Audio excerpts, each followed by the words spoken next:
Welcome to బీజేటీవీ. ముందుగా headlines చూద్దాం. కేరళలో మోదీ పినరాయిపై రేవంత్ ఘాటు విమర్శలు. ఎల్ఈఎఫ్ ఓటు మోదీకి మద్దతు అన్న సీఎం వ్యాఖ్య. మతతత్వ శక్తులను తిరస్కరించాలన్న పిలుపు. కాంగ్రెస్ కే ప్రత్యామ్నాయమన్న రేవంత్ రెడ్డి.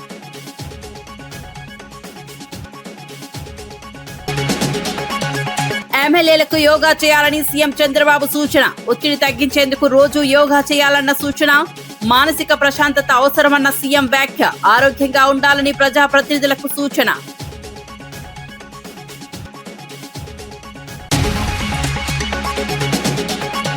అమరావతికి మద్దతు తెలిపిన కేంద్ర మంత్రి కిషన్ రెడ్డి. స్థిర రాజధాని అవసరమన్న కేంద్ర వ్యాఖ్య.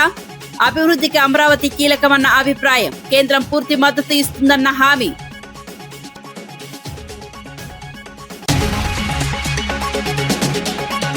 జాబ్ క్యాలెండర్ ఎక్కడని కవిత ప్రభుత్వంపై ఫైర్. జీవో 4తో నియామకాల్లో అవకతవకలంటూ ఆరోపణ. 2 లక్షల ఉద్యోగాల హామీపై కవిత ప్రశ్నలు. నిరుద్యోగులకు న్యాయం చేయాలన్న తెలంగాణ జాగృతి.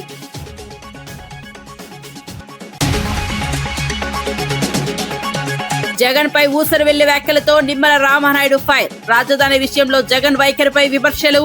3 రాజధానులతో ప్రజలను మోసమన్న ఆరోపణ. అమరావతి రాష్ట్రానికి మేలు అన్న మంత్రి.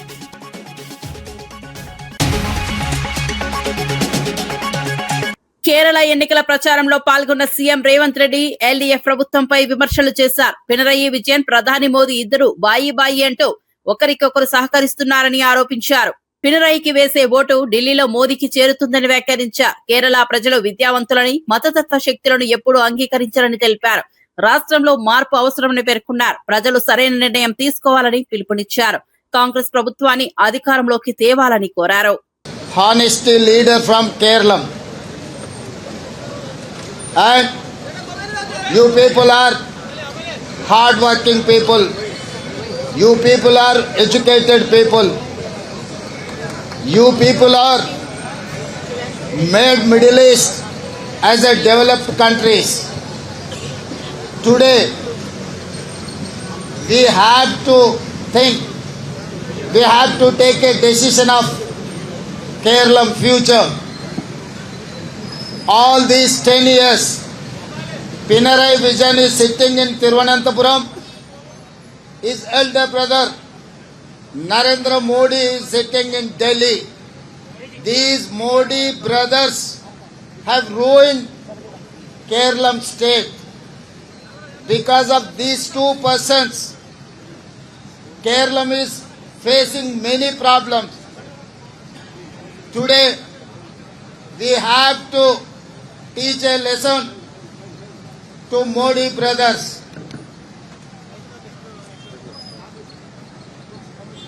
Today, I wanted to appeal Kerala people, if you are going to vote LDF or Pinarayi Vijayan, the vote is going to reach Narendra Modi in Delhi. It is nothing but Pinarayi Vijayan is nothing but Narendra Modi, shadow Narendra Modi brother. There is no difference between Narendra Modi and Pinarayi Vijayan. So Kerala people are intelligent people. Kerala people are educated people. They have never allowed communal people into Kerala. MLA bathroom ఘటనపై CM Chandrababu స్పందించారు. పరిస్థితులపై స్పందిస్తూ ఎమ్మెల్యేలు అధికారులకు యోగా చేయాలని సూచించారు. Tension ఎక్కువైతే రోజుకి 20 నిమిషాలు యోగా చేయాలని అన్నారు. ఒత్తిడిని తగ్గించుకోవడం అవసరమని తెలిపారు. ప్రజాప్రతినిధులు ఆరోగ్యంగా ఉండాలని సూచించారు. పనుల్లో సమతుల్యత అవసరమని పేర్కొన్నారు. సరైన నిర్ణయాలు తీసుకోవాలంటే మానసిక ప్రశాంతత అవసరమని అన్నారు. ఈ వ్యాఖ్యలు ప్రస్తుతం చర్చనీయాంశంగా మారాయి. మైండ్ కంట్రోల్ చేసుకోండి. అవసరమైతే యోగా క్లాసులు పెట్టిస్తా, మెడిటేషన్ ప్రాణాయామం పెట్టిస్తాం. మనం అందరం బతికేది ఆనందంగా ఉండాలని అనుకుంటాం, కానీ టెన్షన్లో ఆరోగ్యం పోగొట్టుకొని లేనిపోని ఇబ్బందులు తెచ్చుకోవడం కాదు. తొందరలోనే సంజీవని ఒక గిద్దలూరు ఎమ్మెల్యే ముత్తుముల అశోక్ రెడ్డి జగన్ పై విమర్శలు గుప్పించారు. 3 రాజధానుల పేరుతో రాష్ట్ర ప్రజలను మభ్యపెట్టారని ఆరోపించారు. ఏపీని రాజధాని లేని రాష్ట్రంగా మార్చి ప్రజలను ఆందోళనకు గురి చేశారని అన్నారు. అభివృద్ధి నిలిచిపోయిందని విమర్శించారు. సీఎం చంద్రబాబు రాష్ట్రాన్ని అన్ని రంగాల్లో ముందుకు తీసుకెళ్తున్నారని తెలిపారు. ప్రజలకు న్యాయం చేయాలంటే స్థిర రాజధాని అవసరమని పేర్కొన్నారు. గత ప్రభుత్వ వైఫల్యాల వల్ల రాష్ట్రం వెనుకబడిందన్నారు. కేంద్ర ప్రభుత్వం రేపు ప్రవేశపెట్టిన తర్వాత అమరావతి మన రాజధాని, దాన్ని కదిలించడం ఎవరి తరం కాదని తెలియజేస్తూ గడిచినటువంటి వైఎస్ఆర్ ప్రభుత్వం ఆనాటి ముఖ్యమంత్రి జగన్మోహన్ రెడ్డి గారు 3 రాజధానులని చెప్పి 3 ముక్కలాట ఆడి ఈ రాష్ట్ర ప్రజలని అయోమయానికి గురి చేయడంతో పాటు రాజధాని లేని రాష్ట్రంగా ఉంచి మన పిల్లల భవిష్యత్తు మీద దెబ్బ కొట్టడం జరిగింది. మరలా ఈరోజు గౌరవ ముఖ్యమంత్రి చంద్రబాబు నాయుడు గారు అమరావతియే రాజధాని, ఈ యొక్క అమరావతిని అన్ని రంగాలలో అభివృద్ధి చేసేటువంటి తలంపుతో ఈరోజు మన రాష్ట్రంలో ఉన్నటువంటి మన అసెంబ్లీ నుంచి తీర్మానం చేసి కేంద్రాన్ని పంపించడం జరిగింది. ఈరోజు కేంద్ర ప్రభుత్వం కూడా తీర్మానం చేయడం ద్వారా రాజధాని అమరావతిని పూర్తి స్థాయిలో గుర్తించడం జరుగుతుందని కూడా నేను తెలియజేస్తా ఉన్నాను. మంత్రి నిమ్మల రామానాయుడు జగన్ పై తీవ్ర విమర్శలు చేశారు. రాజధాని విషయంలో జగన్ వైఖరిని ఊసరవెల్లితో పోల్చారు. ప్రతిపక్షంలో ఉన్నప్పుడు అమరావతికి మద్దతు ఇచ్చి అధికారంలోకి వచ్చాక మాట మార్చారని ఆరోపించారు. 3 రాజధానుల పేరుతో ప్రజలను మోసం చేశారని మండిపడ్డారు. ఒక్క ఇటుక కూడా వేయకుండా కాలం గడిపారని విమర్శించారు. రాష్ట్ర అభివృద్ధిని అడ్డుకున్నారని అన్నారు. ప్రజలకు స్పష్టమైన దిశ చూపలేకపోయారని ఆరోపించారు. అమరావతి అభివృద్ధి రాష్ట్రానికి మేలు చేస్తుందని పేర్కొన్నారు. అసెంబ్లీలో సాక్షాత్తు ఆ రోజు ప్రతిపక్ష నాయకుడిగా జగన్మోహన్ రెడ్డి గుంటూరు విజయవాడ మధ్య రాజధానిని అంగీకరిస్తున్నాను, రాజధానికి 30,000 ఎకరాలు పైబడి ఉండాలని సాక్షాత్తు అసెంబ్లీలో మాట్లాడాడు ఆ రోజు ప్రతిపక్షంలో జగన్మోహన్ రెడ్డి. నేను కూడా ఆ రోజు శాసనసభ్యుడిగా ఉన్నాం. తర్వాత మళ్ళీ అధికారంలోకి వచ్చిన తర్వాత మాట తప్పి మడమ తిప్పాడు. మళ్ళీ ఆ రోజు కూడా మంత్రులు కూడా చెప్పారు, జగన్మోహన్ రెడ్డి ఏదైతే వైఎస్ఆర్సీపీలో మంత్రులుగా చేసిన వాళ్ళు అంతకుముందు ప్రతిపక్షంలో వైసీపీ నాయకులు కూడా చెప్పారు, జగన్మోహన్ రెడ్డి మగవాడు, అందుకే రాజధానిలో ఇల్లు కట్టుకున్నాడు, ఒక్క అంగుళం కూడా అమరావతి కదలదని. అంటే ఈ రకంగా జగన్మోహన్ రెడ్డి అధికారంలోకి వచ్చిన తర్వాత ఒక రకంగా, ప్రతిపక్షంలో ఉన్నప్పుడు ఒక రకంగా, అధికారంలోకి వచ్చాక మాట తప్పి మడమ తిప్పి అమరావతి కాదు 3 ముక్కలు అన్నాడు. పోనీ 3 ముక్కల్లో ఎక్కడైనా ఒక్క ఇటుక ముక్క పెట్టాడని అంటే ఎక్కడ కూడా ఒక ఇటు ముక్క కూడా పెట్టినటువంటి పరిస్థితి. మళ్ళీ ఈరోజు ప్రజలందరూ కూడా 94% స్ట్రైక్ రేటుతో ఈవేళ ప్రభుత్వాన్ని గెలిపిస్తే ఆ ప్రజల ఆకాంక్షలకు అనుగుణంగా అమరావతి రాజధానిగా శాసనసభ తీర్మానమే కాదు, ఈవేళ పార్లమెంటులో సైతం తీర్మానం చేసుకుని ఈవేళ గెజిట్ నోటిఫికేషన్ వస్తూ ఉంటే దాన్ని కూడా ఆస్వాదించలేనిటువంటి స్థితిలో ఈరోజు జగన్మోహన్ రెడ్డి ఈ రాష్ట్రంలో ఉండడం చాలా చాలా దురదృష్టకరం. లోక్సభలో అమరావతి రాజధాని బిల్లుకు కేంద్ర మంత్రి కిషన్ రెడ్డి మద్దతు తెలిపారు. విభజన జరిగినప్పటి నుంచి ఆంధ్రప్రదేశ్ కు స్థిర రాజధాని లేకపోవడం ఆందోళనకరమన్నారు. అమరావతిని శాశ్వత రాజధానిగా అభివృద్ధి చేయాల్సిన అవసరం ఉందన్నారు. 2 తెలుగు రాష్ట్రాలు పోటీగా అభివృద్ధి సాధించాలని సూచించారు. అమరావతి అభివృద్ధి దేశానికి కీలకమని తెలిపారు. భవిష్యత్తులో ఇది అభివృద్ధి చెందిన నగరంగా మారుతుందని విశ్వాసం వ్యక్తం చేశారు. కేంద్రం నుంచి పూర్తి సహకారం అందిస్తామని చెప్పారు. ఈ 2 రాష్ట్రాలు అభివృద్ధి చేసుకోవాల్సిన అవసరం ఉంది, వేగవంతమైనటువంటి అభివృద్ధి జరగాల్సిన అవసరం ఉంది. దానికోసమే ఈరోజు తెలంగాణ వచ్చిన తర్వాత కూడా అధ్యక్ష ఆంధ్రప్రదేశ్ లో కూడా ట్రైబల్ యూనివర్సిటీ రావడం జరిగింది.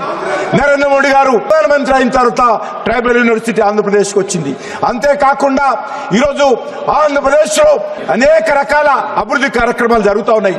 కేంద్ర ప్రభుత్వము పూర్తి స్థాయిలో మోడీ గారి నాయకత్వంలో ఆంధ్రప్రదేశ్ ప్రజల కండగా నిలబడింది. నేను తెలంగాణ ప్రజల తరఫున ఆంధ్ర రాష్ట్రానికి సంబంధించినటువంటి అమరావతి ఏర్పాటుకు మనస్ఫూర్తిగా. కళ్యాణ లక్ష్మి చెక్కుల పంపిణీ కార్యక్రమంలో లబ్ధిదారులు తమ సమస్యలను వ్యక్తం చేశారు. తమకు ఇవ్వాల్సిన తులం బంగారం గురించి మాజీ మంత్రి తలసాని శ్రీనివాస్ యాదవ్ ను నిలదీశారు. అల్లులు బంగారం ఎక్కడా అని అడుగుతున్నారని ఆవేదన వ్యక్తం చేశారు. ప్రభుత్వం ఇచ్చిన హామీ ఇంకా అమలు కాలేదని ప్రశ్నించారు. దీనిపై స్పందించిన తలసాని పేదలు ఆశగా ఎదురుచూస్తున్నారని తెలిపారు. ప్రభుత్వం వెంటనే స్పందించి హామీని అమలు చేయాలని డిమాండ్ చేశారు. ఆలస్యం చేస్తే అసంతృప్తి పెరుగుతుందని హెచ్చరించారు.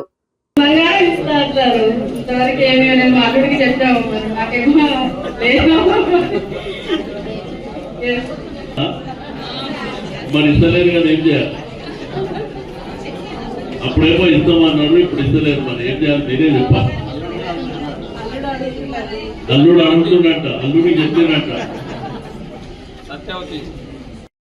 కళ్యాణ లక్ష్మి షాదీ ముబారక్ చెక్కుల పంపిణీ కార్యక్రమంలో చాలా మంది బంగారం అడుగుతారు. నేను కూడా మైక్ విన్నాను. ఇంకెప్పుడు వస్తుంది సార్? 2.5 సంవత్సరాలు అవుతుంది. మా బంగారం కావాలి కదా.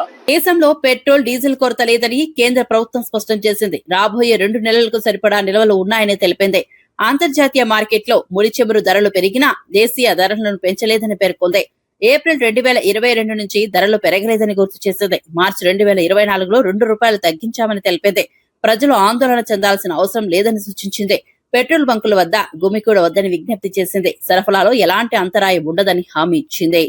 2 महीने पहले जो ब्रेंट $70 पर बैरल की रेंज में चल रहा था वो आज $100 के ऊपर पहुंच चुका है। इसके बावजूद घरेलू उपभोक्ताओं के लिए पेट्रोल डीजल की दरों में कोई वृद्धि नहीं की गई है। 6 अप्रैल 2022 से पेट्रोल और डीजल का दाम नहीं बढ़ाया गया है और मार्च 2024 में पेट्रोल और डीजल का दाम ₹2 कम किया गया था, जो अभी भी बरकरार है। घरेलू उपभोक्ताओं को इंटरनेशनल जो वॉलिटिलिटी है प्राइसेस में, उससे बचाने के लिए आप जानते हैं भारत सरकार ने एक्साइज ड्यूटी को कम किया ताकि घरेलू उपभोक्ताओं को बचाया जा सके और प्राइस में कोई भी वृद्धि न हो। इस सब के बावजूद प्राइस वही मेंटेन है और इसके फलस्वरूप हमारी ऑयल मार्केटिंग कंपनीज को पेट्रोल और डीजल दोनों पर अंडर रिकवरी भी है। इसके साथ ही साथ आप जानते हैं कि घरेलू बाजार में एटीएफ और डीजल की उपलब्धता सुनिश्चित कराने के लिए भारत सरकार ने एक्सपोर्ट लेवी भी लगाई है। इसलिए मैं ये आप सभी के माध्यम से कहना चाहूँगी कि हमारे पास पर्याप्त पेट्रोल और डीजल की क्वांटिटीज़ उपलब्ध हैं और मैं सभी देशवासियों से विनम्र निवेदन करना चाहूँगी कि इसके चलते कृपया पैनिक बाइंग से बचें।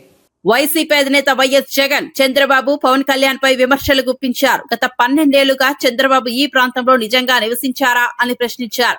ముఖ్యమంత్రిగా ఉన్న ఆయన కుటుంబం హైదరాబాద్ లోనే ఉండేదని అన్నారు. షటిల్ సర్వీస్ లాగా వచ్చి వెళ్లేవారని ఎద్దేవా చేశారు. పవన్ కళ్యాణ్ కూడా హైదరాబాద్ కే పరిమితమయ్యారని విమర్శించారు.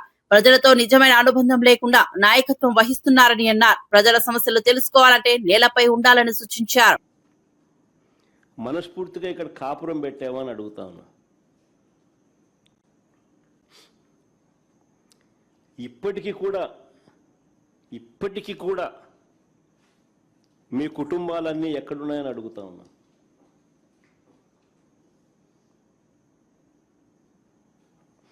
రెండు 2019 వరకు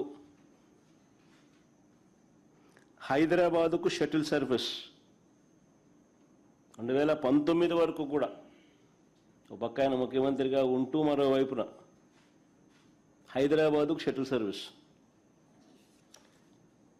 ప్రతిపక్ష నాయకుడిగా ఎన్నికల వరకు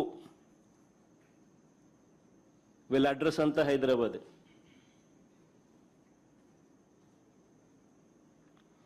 ఇప్పుడు కూడా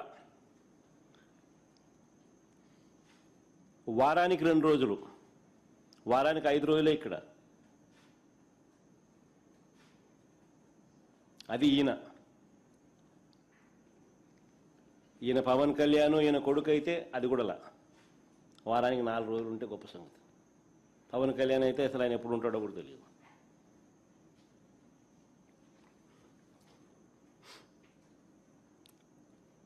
ప్రత్యేకంగా ఒక్కొక్కరికి ఒక్కొక్క విమానం, షటిల్ సర్వీస్, ఇవన్నీ వాస్తవాన్ని నేను చెప్పేటివి. ఏదైనా కానీ దుమ్మెత్తిపోయాలా అసెంబ్లీలో దుమ్మెత్తిపోయాలి అనే ఒక ఆరాటంతో మమ్మల్ని తిడతారు తప్ప మేము అడిగే ప్రతి ప్రశ్న వాస్తవంగా లోతైన ప్రశ్నలు. కాంగ్రెస్ ఎంపీ చామల కిరణ్ కుమార్ రెడ్డి ఎఫ్సీఆర్ఏ సవరణ బిల్లుకు వ్యతిరేకంగా పార్లమెంట్ లో నిరసన తెలిపారు. ఈ బిల్లు మైనార్టీ సంస్థల ఆర్థిక మూలాలను దెబ్బతీసేలా ఉందని విమర్శించారు. ఇది ఆర్ఎస్ఎస్ ఎజెండాలో భాగమని ఆరోపించారు. రాజ్యాంగం కల్పించిన సమాన హక్కులను భంగం కలిగిస్తోందని అన్నారు. ఈ సవరణను సభలో గట్టిగా అడ్డుకుంటామని స్పష్టం చేశారు. ప్రజాస్వామ్య విలువలను కాపాడేందుకు పోరాటం కొనసాగుతుందని తెలిపారు. ప్రభుత్వం ఈ బిల్లును వెనక్కు తీసుకోవాలని డిమాండ్ చేశారు. ఇండియా బ్లాక్ కూటమి నాయకులము అన్ని పార్టీల వారం కూడా ఈరోజు ఎఫ్సిఆర్ఏ బిల్ ని ఇంకా తీసుకోవాలని చెప్పి ఇక్కడ ఈ యొక్క ధర్నా చేయడం జరిగింది. కాబట్టి ఎట్టి పరిస్థితుల్లో కూడా ఈరోజు ఎఫ్సిఆర్ఏ బిల్ ని ఇంట్రడ్యూస్ చేయకుండా చూడాల్సిందిగా, ఎందుకంటే దీనివల్ల ఎన్నో ఎన్జిఓ సంస్థలు ఈరోజు మైనార్టీలకు సంబంధించిన ఎన్జిఓ సంస్థల మీద వేటు వేయాలన్న ఒక ఉద్దేశంతో ముందుకు పోతుంది. ఎట్లా అడ్డుకుంటారు మీరు? డెఫినెట్ గా దీన్ని ప్రొటెక్ట్ చేస్తాం. హౌస్ లో ఆ బిల్ ని ఈ రోజు మకర్ద్వార్ దగ్గర చేసినాం. డెఫినెట్ గా స్పీకర్ గారు టైం తీసుకొని ఈ బిల్లులో పెట్టిన అంశాల మీద చర్చ చేస్తాం. చర్చ చేసి ఎట్టి పరిస్థితుల్లో కూడా మైనార్టీ సోదరులకు ఈ దేశంలో అన్యాయం కాకుండా ఏదైతే ఆర్ఎస్ఎస్ అజెండా ఉందో దాన్ని తీసుకొచ్చి ఇక్కడ పార్లమెంట్ లో ఈ ప్రభుత్వం ఇంప్లిమెంట్ చేయాలని చూస్తూ దాన్ని మేము తప్పుగా చూస్తున్నాం. వార్త వివరాల్లోకి వెళ్తే తెలంగాణ జాగృతి అధ్యక్షురాలు కవిత ప్రభుత్వంపై తీవ్ర విమర్శలు చేశారు. డిగ్రీ కాలేజీ నియామకాలలో జీవో 4ను కాంగ్రెస్ కార్యకర్తలకు అనుకూలంగా ఉపయోగిస్తున్నారని ఆరోపించారు. 2 లక్షల ఉద్యోగాలు ఇస్తామని హామీ ఇచ్చినా ఇప్పటికీ జాబ్ క్యాలెండర్ విడుదల చేయలేదని ప్రశ్నించారు. నిరుద్యోగులను మోసం చేస్తున్నారని మండిపడ్డారు. పారదర్శక నియామకాలు జరగాలంటే వెంటనే స్పష్టత ఇవ్వాలని డిమాండ్ చేశారు. యువత భవిష్యత్తులో ఆటలాడొద్దని హెచ్చరించారు. ప్రభుత్వం తక్షణమే స్పందించి ఉద్యోగ ప్రక్రియలను వేగవంతం చేయాలి. బలైపోతున్నారు, వీరి గురించి మాట్లాడాలన్న ఆలోచన ప్రభుత్వానికి లేకపోవడం అన్యాయం. ఇవన్నీ ఒక ఎత్తు అయితే మూలిగే నక్క మీద తాటిపండు పడ్డట్టు నిన్న మొన్నటిదాకా ఒక 5 లక్షల రేషన్ కార్డులు ఇచ్చినామన్నారు. ఇప్పుడు అవి కూడా వీక్కపోతారట. పంచాయతీ సెక్రటరీ అందరూ ఊర్లలోకి పోయి ఎవరెవరు మరి ఐటీ కట్టినరు అని చెప్పి దానికోసం కూడా ఎంక్వైరీలు మొదలు పెట్టిరట. ఆల్రెడీ చిరుద్యోగులకు ఎవరికి ఇవ్వరు, అంగన్వాడీకి ఇయ్యరు, ఆశాకి ఇయ్యరు. వాళ్ళు ఎంత చిన్న ఉద్యోగులైనా వాళ్ళకి రేషన్ కార్డులు ఉండవు.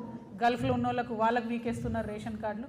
మళ్ళీ ఇప్పుడు కొత్తగా ఏదో ప్రైవేట్లో బట్టల దుకాణంలో ఎన్నో 10-15 వేలకు జీతం చేసుకునేటోళ్ళ వాళ్ళ రేషన్ కార్డులు కూడా పీకేసేటటువంటి ప్రయత్నం చేస్తున్నారు. ఈ ప్రభుత్వానికి హెచ్చరిక చేస్తూ ఉన్నాం.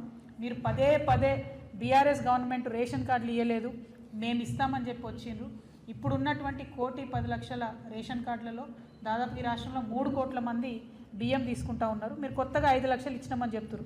ఇప్పుడు ఇచ్చి 5 లక్షలు ఇచ్చినట్టే కుడి చేతితో ఇచ్చి ఎడమ చేతితో గుంజుకున్నట్టు 10-15 లక్షలు తీసేసేటటువంటి ప్రణాళిక మీరు పెట్టుకొని గ్రామాలలో సర్వే చేస్తున్నారు. ఆ సర్వే తక్షణం ఆపాలి. చిరు ఉద్యోగి అనేవాడు ప్రైవేట్లో చేసినా ప్రభుత్వంలో చేసినా ఆ ప్రభుత్వం నుంచి వచ్చే 6 కిలోల బియ్యం అన్నటువంటిది ఉపయోగపడుతుంది. కాబట్టి ఇటువంటి పైశాచికమైనటువంటి పనులు ఈ ప్రభుత్వం చేయకూడదని, రేషన్ కార్డుల మీద మీరు ఏదైతే ఐటీని అప్లై చేసే పని చేస్తూ ఉన్నారో అది చేయకూడదని చెప్పి మేము డిమాండ్ చేస్తూ మళ్ళొక అసెంబ్లీలో కాంగ్రెస్ ఎమ్మెల్యేల ప్రవర్తనపై బీఆర్ఎస్ ఎమ్మెల్యే తీవ్ర విమర్శలు చేశారు. సభను బూతుల వేదికగా మార్చారని ఆరోపించారు. హరీష్ రావుపై బాడీ షేవింగ్ చేస్తూ అసభ్యంగా మాట్లాడుతున్నారని అన్నారు. విప్ ఆది శ్రీనివాస్ తీరుపై కూడా ప్రశ్నలు లేవనెత్తారు. కాళేశ్వరం ప్రాజెక్టుపై తప్పుడు ప్రచారం చేస్తున్నారని విమర్శించారు. సభలో చర్చల స్థాయి దిగజారడం ప్రజాస్వామ్యానికి మంచిది కాదన్నారు. ప్రతిపక్షాన్ని గౌరవించేలా వ్యవహరించాలని సూచించారు. అసెంబ్లీ గౌరవాన్ని కాపాడాలని కోరారు. కొత్తగా మీరు ఎన్ని రోడ్లు శాంక్షన్ చేసిండ్రు దాని వివరాలని అడిగితే ఆయన మినిస్టర్ గారు చెప్పిన answer, a total number of 257 of works covering a length of 746 kilometers of new roads were sanctioned under plan, and a total number of 147 works having a length of 324 kilometers of new roads under non-plan were sanctioned from 7th December 2023 to till date. December 23వ సంవత్సరం నుంచి ఈ రోజు దాకా మొత్తం sanction చేసింది ఎంత అంటే వాళ్ళు మొత్తం 524 వర్కులు, ప్లాను నాన్ ప్లాన్ కలిపి మొత్తం 2070 కిలోమీటర్లు, ప్లాను నాన్ ప్లాన్ కొత్త వర్కులు రిన్వల్స్ అన్ని కలిపి వాళ్ళు శాంక్షన్ చేసింది. 524 వర్కులకు గాను ఎన్ని కంప్లీట్ అయినాయని అడిగిండు ఆయన వేముల వీరేశం గారు. ఇంకో question, the number of sanction roads completed అని అడిగిండు. దాంట్లో ఈయన మళ్ళా క్వశ్చన్లో చెప్పిండు 10 number of sanctioned works having a length of 68 kilometers were completed. 10 numbers ఎంతలో 257లో 10 వర్కులు. And in addition 165 kilometers length is completed in ongoing works under plan. And 39 number of sanctioned works having length of 44 kilometers were completed, and in addition to 20 kilometers length is completed in ongoing works under non-plan. అంటే మొత్తం 524 పనులలో plan non plan కలిపి మొత్తం 49 వర్కులు complete అయినాయి అంటున్నాడు. 524 వర్క్స్లలో 49 వర్కులు complete అయినాయని ఆయన్నే ఇచ్చిన సమాధానం అసెంబ్లీలో. 9% ఆయన కంప్లీట్ చేసిన వర్కులు 9% వస్తున్నది లెక్కేస్తే. మొత్తం 2.5 సంవత్సరాల కాలంలో, 1 సంవత్సరం కాదు, మొత్తం 2.5 సంవత్సరాల కాలంలో వాళ్ళు శాంక్షన్ చేసిన పనులకు కంప్లీట్ చేసింది 9%. పోనీ కిలోమీటర్స్ చూద్దామా? కిలోమీటర్స్ ఏమన్నారు? ఇప్పుడు ఇంతకుముందు చదివినా కదా, 68 కిలోమీటర్లేమో ప్లాన్లో, 44 కిలోమీటర్లు నాన్ ప్లాన్లో, అంటే 112 కిలోమీటర్లు. ఎంత వర్క్స్లో? 2070 కిలోమీటర్లు శాంక్షన్ చేస్తే 112 కిలోమీటర్లు కంప్లీట్ చేసినామని ఆయన్నే చెప్పింది. అది ఎంత? 5% కిలోమీటర్ల లెక్క తీసుకుంటే. అది 2.5 సంవత్సరాలలో. సంవత్సరంకు తీసుకుంటే 2.5%. 2070 కిలోమీటర్లు శాంక్షన్ చేస్తే కొత్తవి 112 కిలోమీటర్లు కంప్లీట్ చేశారు. 5%. అవి కంప్లీట్ చేయాలంటేనే ఇంక 20 ఏళ్ళు కావాలి ఇళ్ళకి లెక్కక. మరి అంతే కదా? ఇదే పద్ధతి నమ్మకి ఇట్లా మీరు పైసలు రిలీజ్ చేయకుండా సంవత్సరానికి 1000 కోట్లు ఇస్తాం అంతకంటే కాదు అంటే 20 సంవత్సరాలు పడుతుంది మీరు ఇప్పుడు శాంక్షన్ చేసిన వర్క్స్ కంప్లీట్ చేయడానికి. పోనీ దీంట్లో పాతవి కూడా కొన్ని చేసినామన్నారు. అవి ఎన్ని చేసిర్రు? పాతవి సేమ్ 300 కిలోమీటర్లు వేసుకుందాం. పాతవి కొత్తవి కలిపి వాళ్ళు ఎన్ని కిలోమీటర్ల పని చేసారు అంటే 300 కిలోమీటర్లు పని చేసారు మొత్తం రాష్ట్రంలో. అంటే 300 కిలోమీటర్లు అంటే ఏంది? మన నియోజకవర్గాలు 100 ఉంటాయి, 19 అర్బన్ తీసేస్తే. అంటే కిలోమీటర్ ఒక్కొక్క నియోజకవర్గంలో యావరేజ్గా 3 కిలోమీటర్ల పని చేసిర్రు వీళ్ళు. అది రిన్వల్స్, కొత్తవి, వైడనింగ్స్ అన్ని కలిపి 2.5 సంవత్సరాల కాలంలో 3 కిలోమీటర్ల పని. అంటే ఒక సంవత్సరంకు తీసుకుంటే 1 కిలోమీటర్ పని చేసిర్రు R&Bలో. ఇగో ఇది నేను చెప్పింది కాదు, ఇది ఆయన చెప్పింది, R&B మంత్రి గారు చెప్పింది. దయచేసి ఫోటో తీసుకోండి, మీ అందరు కూడా పంపిస్తాయి. నేను R&B మంత్రి గారు వాళ్ళ కాంగ్రెస్ ఎమ్మెల్యే అడిగిన క్వశ్చన్కి ఇచ్చిన ఆన్సర్లో వాస్తవం కూడా అదే. అందుకే రోడ్లు ఎక్కడ చూసినా గుంతలు గుంతలు ఉంటున్నాయి. ఎందుకు ఉంటున్నాయంటే ఇది రీజన్. బీఆర్ఎస్ నేత చిరువర్తి లింగయ్య కాంగ్రెస్ ప్రభుత్వంపై తీవ్ర స్థాయిలో విరుచుకుపడ్డారు. కేటీఆర్, హరీష్ రావులపై విమర్శలు చేస్తే ఊరుకోబోమని హెచ్చరించారు. వేముల వీరేశం అక్రమ పట్టాలు, ఇసుక దందాలపై ఆరోపణలు చేశారు. ఆయన బినామీలా వ్యవహరిస్తున్నారని విమర్శించారు. కాంగ్రెస్ ప్రభుత్వం దళితులు, రైతులను వంచిందన్నారు. ఎన్నికల హామీలను అమలు చేయడంలో పూర్తిగా విఫలమైందని ఆరోపించారు. ప్రజలకు న్యాయం చేయడంలో ప్రభుత్వం విఫలమైందని మండిపడ్డారు. వెంటనే హామీలను అమలు చేయాలని డిమాండ్ చేశారు.